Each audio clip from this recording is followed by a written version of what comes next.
The first thing I became aware of was the sound of a piano. The melody drifted softly through the room, rising and falling with remarkable calm, yet every note filled me with uneasiness instead of comfort. I slowly opened my eyes and stared at an unfamiliar ceiling decorated with dark wooden beams that looked centuries old. Sunlight entered through a large arched window, covering the polished floor with golden light, while the fresh scent of pine trees floated through the slightly open curtains. Everything around me suggested peace and safety, but the heavy pressure inside my chest told a completely different story. Before I even moved, one frightening thought settled in my mind. I had absolutely no idea where I was, how I had arrived there, or why every memory connected to my own life had disappeared. I remained still for several moments, hoping that the confusion would fade naturally, but it only became stronger. When I finally sat up, a sharp pain spread across my temples before slowly easing into a constant ache. I instinctively reached for my head and discovered a neatly wrapped bandage hidden beneath my hair. The discovery frightened me because I could not remember any accident that might have caused such an injury. I searched my mind for familiar faces, favorite places, birthdays, childhood memories, or even my own name, yet every attempt ended in the same endless silence. Strangely, I still remembered how to speak, read, and understand the world around me. I recognized the piano music, knew that the room had been carefully designed, and understood that my injury was healing properly.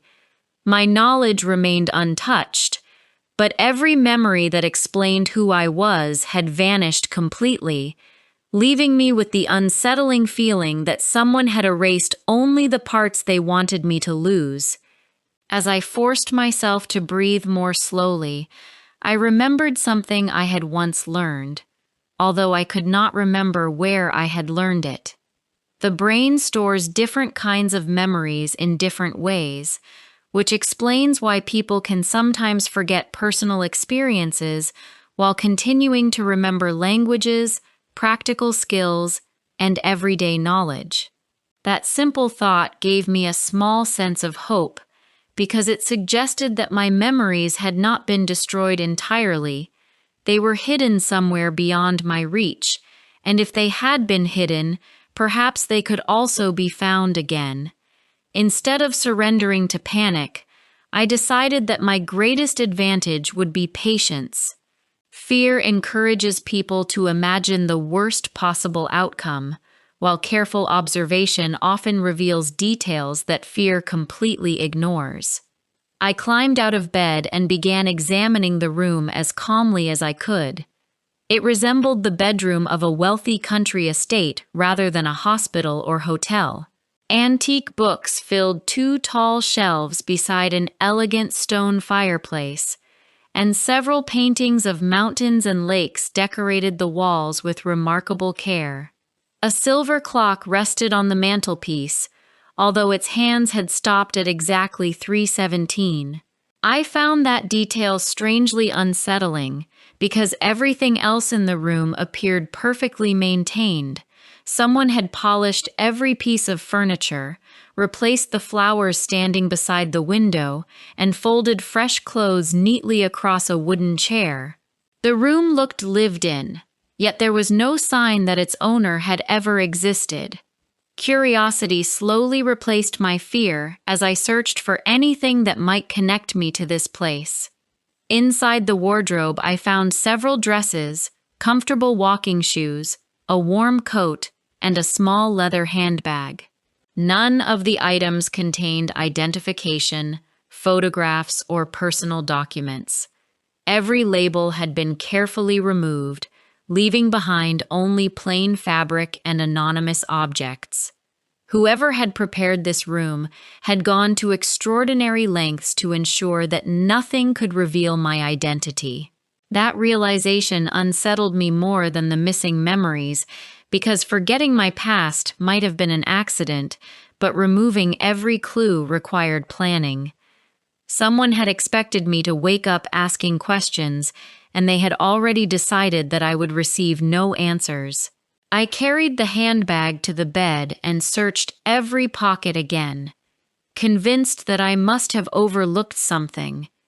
Hidden beneath the inner lining, my fingers touched a narrow piece of folded paper no larger than my thumb. My heartbeat quickened as I carefully unfolded it, expecting to find my name or perhaps an address. Instead, I discovered only 4 handwritten words: "Don't trust the music." I stared at the message in complete disbelief. Until that moment, I had barely noticed that the piano melody was still playing somewhere beyond the walls of the house.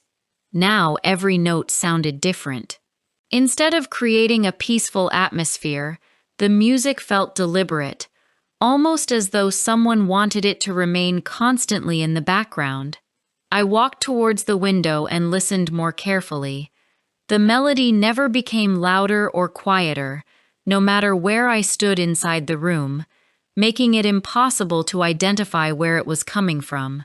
It surrounded me with perfect balance, and that impossible detail convinced me that the message hidden inside the handbag might be the first truthful thing I had discovered since opening my eyes. I remained beside the window for several minutes, listening carefully to the piano melody while the folded note rested tightly between my fingers. The warning seemed impossible to understand because music had never harmed anyone, yet the person who had hidden the message had clearly believed it was important enough to risk leaving behind.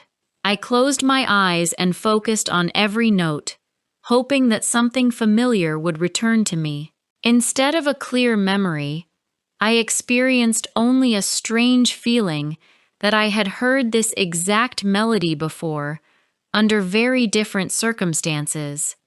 A brief image flashed through my mind of bright lights reflecting on wet pavement, followed by the sound of someone shouting my name from a distance. The picture disappeared almost immediately, leaving me uncertain whether it had been a genuine memory or simply the result of my imagination trying to fill the empty spaces inside my mind. Our brains often search for patterns even when information is incomplete, which explains why people sometimes mistake imagination for memory after a frightening experience. This does not mean that every remembered image is false, but it reminds us that memories become more reliable when they are supported by evidence rather than emotions alone. I realized that if I wanted to discover the truth about myself, I would need to collect facts patiently instead of trusting every picture that suddenly appeared in my thoughts. Although that decision sounded simple, it required constant discipline because hope has a way of convincing us to believe whatever brings comfort. As I turned away from the window, my attention shifted towards the bookshelf beside the fireplace. Most of the books looked old, with faded leather covers and pages that had become yellow over time. I removed one volume at random, expecting to find nothing more than an ordinary novel, but something thin slipped from between the pages and landed quietly on the floor. It was a small black-and-white photograph showing a lakeside cabin surrounded by tall pine trees. There were no people in the picture, yet someone had written a single date across the back in dark blue ink, 18 October. The date meant nothing to me, but the cabin itself felt strangely familiar. I studied every detail, including the narrow wooden bridge, the stone chimney, and the mountains reflected in the still water. The more I looked at the photograph, the stronger the uneasy feeling became. It was not recognition in the usual sense, because I still could not remember visiting such a place. Instead, it felt as though my mind wanted to remember but could not move beyond an invisible barrier. Before I could examine the photograph further, the piano music stopped. The sudden silence felt far louder than the melody had ever been. For the first time since waking, I could hear the natural sounds surrounding the house. Rain tapped gently against the windows, distant birds called from somewhere beyond the forest, and an old grandfather clock echoed faintly through the corridor outside. Those ordinary sounds somehow made the house feel more real, yet they also revealed something disturbing. I could now hear quiet footsteps approaching my room. This time there was no attempt to hide them. The footsteps stopped directly outside the door before a calm female voice spoke through the wood. "Please step away from the window." I did not answer. A few seconds passed before the voice continued. "I know you found the note." My heart began beating faster because I had told no one about it. "Who are you?" I asked carefully. "My name isn't important." "Then why should I trust you?" "You shouldn't trust anyone yet." The answer surprised me because it sounded honest rather than persuasive. Most people who wish to deceive others ask for trust immediately, while this stranger was encouraging caution instead. I quietly slipped the note into my pocket and waited for her to continue. "They're watching every room except this one," she said. "You only have a few minutes before the cameras come back online." I looked around instinctively. "Cameras? There are 4 in your room." I stared at the walls in disbelief. I had searched carefully, yet I had noticed nothing unusual. "Don't waste time looking for them," she whispered. "You won't find them." The conversation left me more confused than ever because it contradicted everything I had assumed. If cameras were watching me, then someone had been observing every movement since I woke up. More importantly, the stranger outside somehow knew when they would stop working, which suggested she understood the house far better than I did. Learning to ask the right questions is often more valuable than finding quick answers. People naturally focus on the most obvious mystery, but experienced investigators know that hidden questions usually matter more. Instead of asking only who was watching me, I found myself wondering why someone wanted to watch me in the first place. The answer to that question might reveal far more than discovering the names of the people involved. Before I could speak again, the woman continued in an urgent voice. "If you want your memories back, don't search for your past." Her words made no sense. Then what should I search for? The reason they erased it. Silence followed. I waited several seconds before asking another question, but no reply came. I pressed my ear against the door and listened carefully. The footsteps were gone. Slowly, I walked back towards the bed, trying to understand everything that had happened during the past hour. Someone had hidden a warning inside my handbag. Another person had secretly spoken to me through the locked door. Neither of them had offered simple answers, yet both had warned me not to trust what I was seeing. I suddenly realized that every piece of information I had received pointed towards the same frightening possibility. The greatest danger inside this house might not be the people around me. It might be my own memories. As I sat quietly on the edge of the bed, my eyes wandered once again towards the silver clock resting above the fireplace. Earlier, I had noticed that its hands had stopped at exactly 3:17, but now they were moving. Very slowly, very steadily, the clock had started ticking again. Then, without warning, a man's voice echoed from somewhere inside the walls. "Subject 7 is awake." My blood ran cold because I understood one terrifying fact before the voice even spoke again. I was never meant to hear that announcement. Before I share the rest of the story, I need to know, where are you listening from? I would love to hear from you. The announcement echoed through the walls only once, yet it remained in my thoughts long after the voice had disappeared. I stood perfectly still, trying to decide whether I had truly heard those words or whether my injured mind had imagined them. The sentence had sounded too clear to ignore, and the phrase, Subject 7, felt cold and impersonal, as though I were part of an experiment instead of an ordinary human being. The possibility disturbed me far more than the locked room, because it suggested that someone had reduced my entire identity to a number.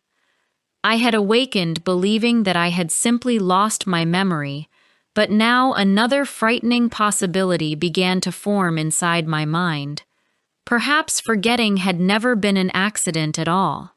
Perhaps someone had wanted to erase not only my past but also the person I had once been. I forced myself to think carefully before making another move, because every decision suddenly felt important. If hidden cameras were truly watching me, then showing fear would only encourage the people observing me. Instead, I sat calmly beside the fireplace and pretended to study one of the old books, while quietly examining the room through the reflection in the glass covering a nearby painting. The reflection revealed details that I had overlooked earlier, including a tiny dark circle hidden inside the carved wing of a wooden bird mounted above the door. It was so small that I might never have noticed it without changing my angle. Although I could not be certain, it looked exactly like the lens of a miniature camera. That discovery reminded me how easily our eyes miss important details when we focus only on what we expect to see. Changing perspective is valuable not only when solving mysteries, but also when learning new skills, because a different viewpoint often reveals information that has been present all along. A gentle knock interrupted my thoughts before the door opened once again. This time, Dr. Adrian Hale entered alone, carrying a leather folder instead of the envelope he had brought the previous day. His expression remained calm, but I noticed something new about him. He looked tired, as though he had spent the entire night arguing with someone. Small details like the slight redness around his eyes and the crease in his shirt suggested that he had not been resting comfortably. I wondered whether his concern was genuine or simply another carefully prepared performance. "Good morning," he said politely. "How are you feeling today?" "My head still hurts sometimes," I replied, choosing my words carefully. "Other than that, I feel exactly as confused as yesterday." He nodded thoughtfully before taking a seat opposite me. "That is completely understandable. Memory often returns gradually after trauma. You seem very certain about what happened to me. I've treated many patients with similar injuries." His answer sounded reasonable, yet something about it felt incomplete. Rather than questioning him directly, I decided to ask something unexpected. "Why did someone call me Subject 7? For the first time since we had met, his calm expression changed. The reaction lasted only a second, but it was long enough for me to notice. His eyes narrowed slightly before he recovered his usual composure. "I don't know what you mean. I heard a voice inside the walls. You probably misunderstood what you heard." The reply came too quickly. People often reveal more through hesitation than through speech, but they can also reveal the truth by answering too quickly. When someone responds before carefully considering a difficult question, it sometimes suggests that they have already prepared an explanation. This does not always mean they are lying, but it reminds us that careful listeners should pay attention not only to the words themselves, but also to the speed, confidence, and emotion behind them. Communication is often shaped as much by behavior as by language. Dr. Hale opened the leather folder and removed several sheets of paper. "I'd like you to complete a few memory exercises," he explained. "They may help us understand how your recovery is progressing." He placed the first sheet in front of me.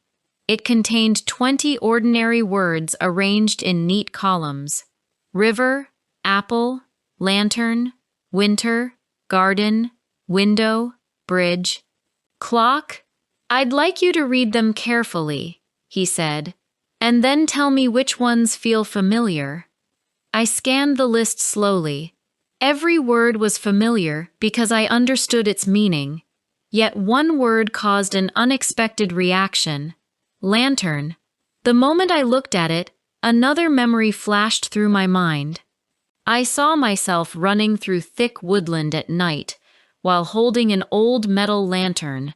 Rain soaked my clothes, and someone behind me kept shouting for me to stop. Before I could see the person's face, the vision disappeared as suddenly as it had arrived. "I remembered something," I whispered. Dr. Hale leaned forward immediately. "What did you see?" I hesitated. The warning hidden inside my handbag returned to my thoughts. "Don't trust the music." The unknown woman's voice followed it. "You shouldn't trust anyone yet." "I don't remember clearly," I answered at last. It disappeared before I understood it. Although he smiled politely, disappointment flickered across his face. It lasted only a moment before he closed the folder. "We'll try again tomorrow." After he left, I replayed the memory again and again. This time, I noticed something I had missed before. During the brief vision, I had been carrying not only the lantern but also a small metal key attached to a blue ribbon. I did not know what the key opened, yet I felt strangely certain that it mattered. Several hours passed without another visitor. Rain continued falling outside, and the house became unusually quiet. I decided to examine the bookshelf more carefully, beginning with the section nearest the fireplace. Most of the books were genuine, but one thick volume refused to slide completely from the shelf. Curious, I applied a little more pressure, and I heard a soft mechanical click somewhere behind the wall. The bookshelf moved.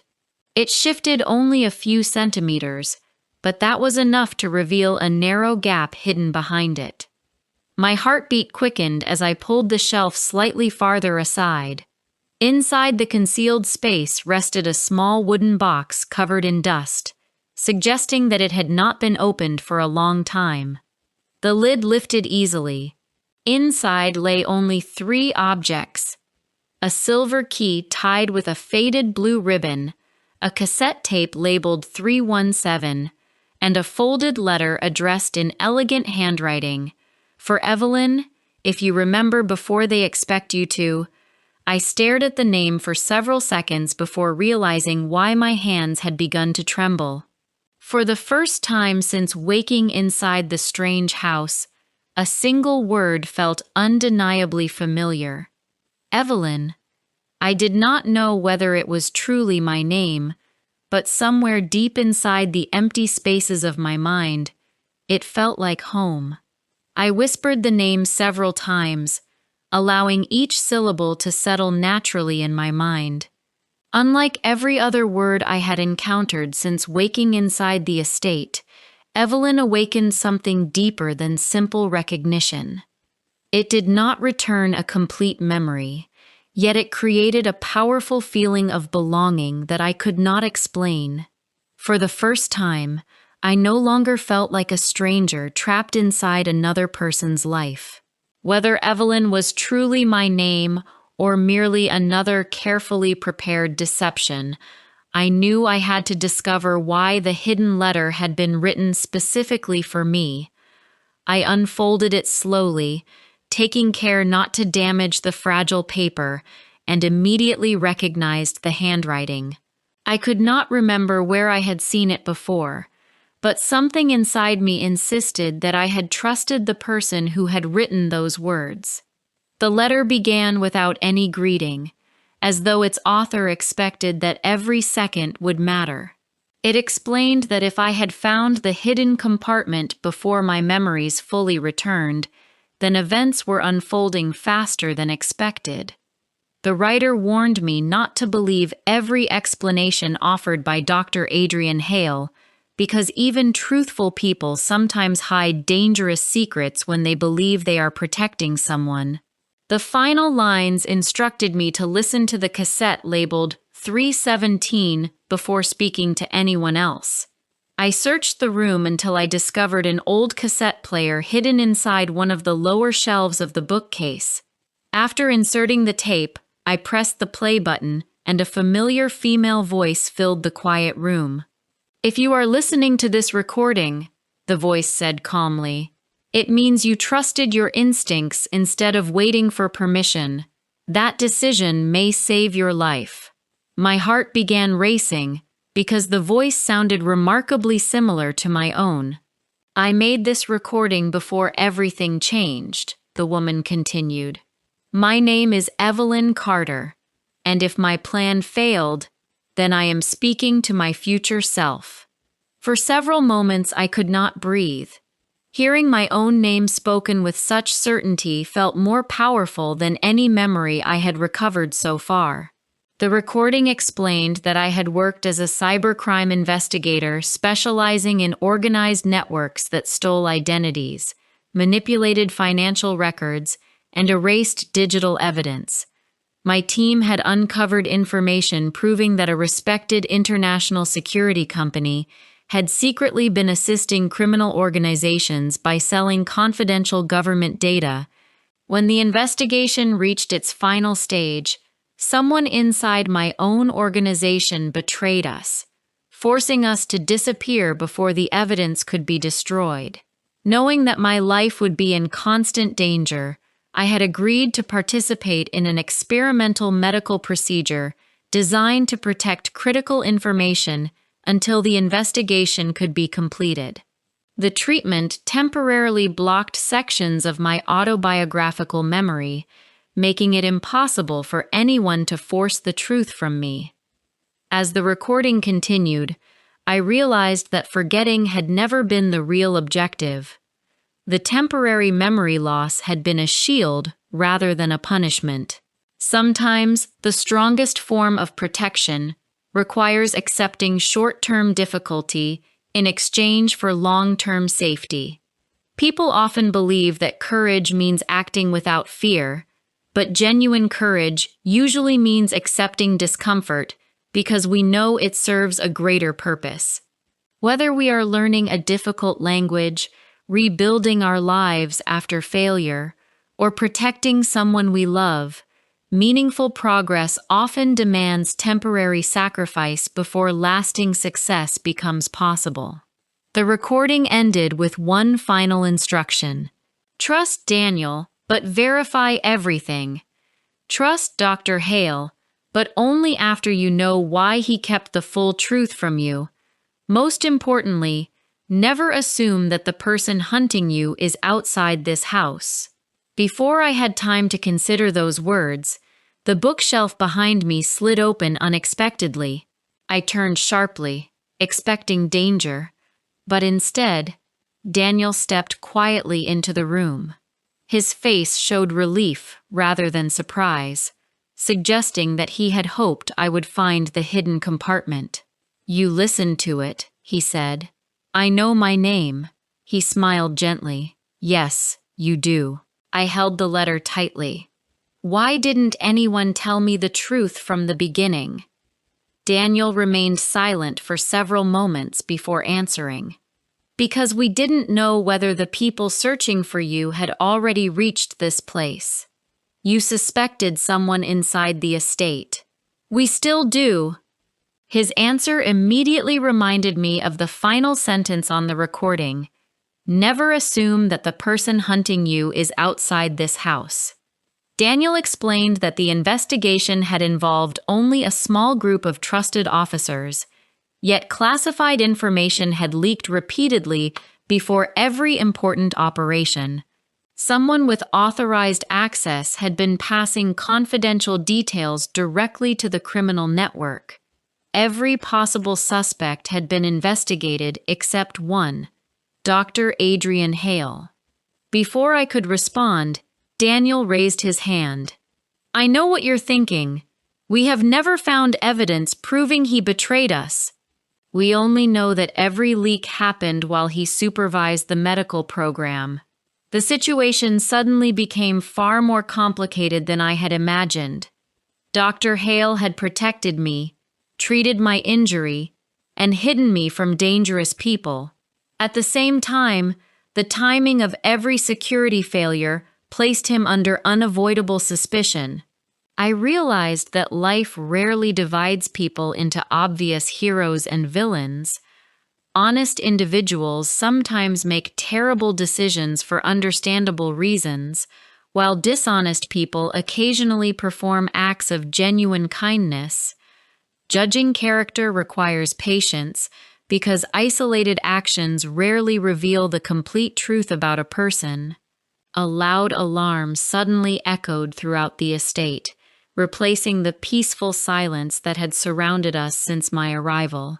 Red emergency lights began flashing along the corridor outside, and within seconds hurried footsteps filled every hallway. Daniel looked towards the hidden doorway. "We've been discovered." "Who found us?"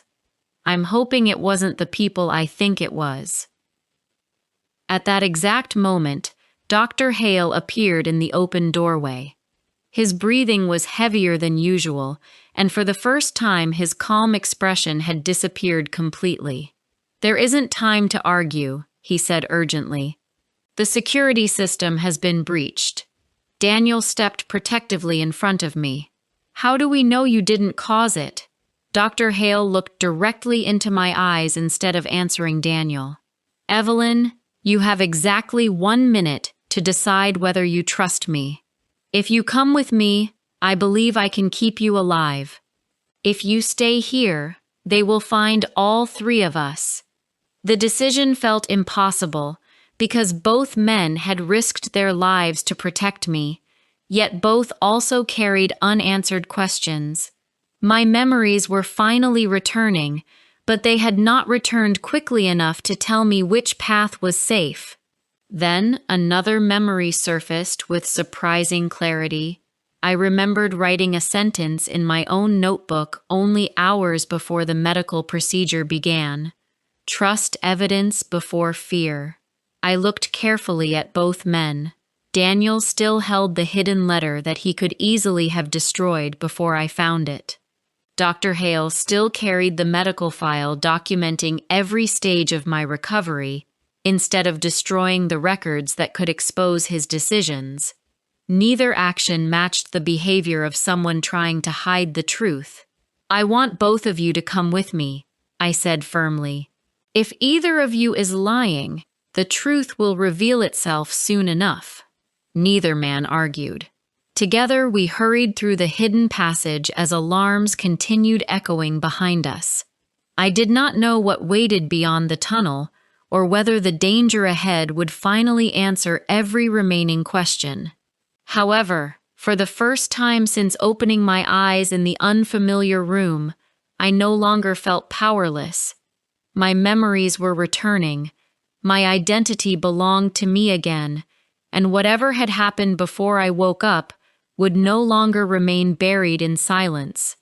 As the hidden door closed behind us, I glanced back at the estate one final time. I had entered that house believing someone wanted me to forget my past forever. I left it understanding something far more important. Memories can be hidden, delayed, and even manipulated for a time, but truth has a remarkable way of surviving. When people refuse to stop asking honest questions and continue searching with courage and patience, the answers eventually become impossible for anyone to erase. If you liked this story, please like, comment, and share. More simple and emotional stories are coming soon.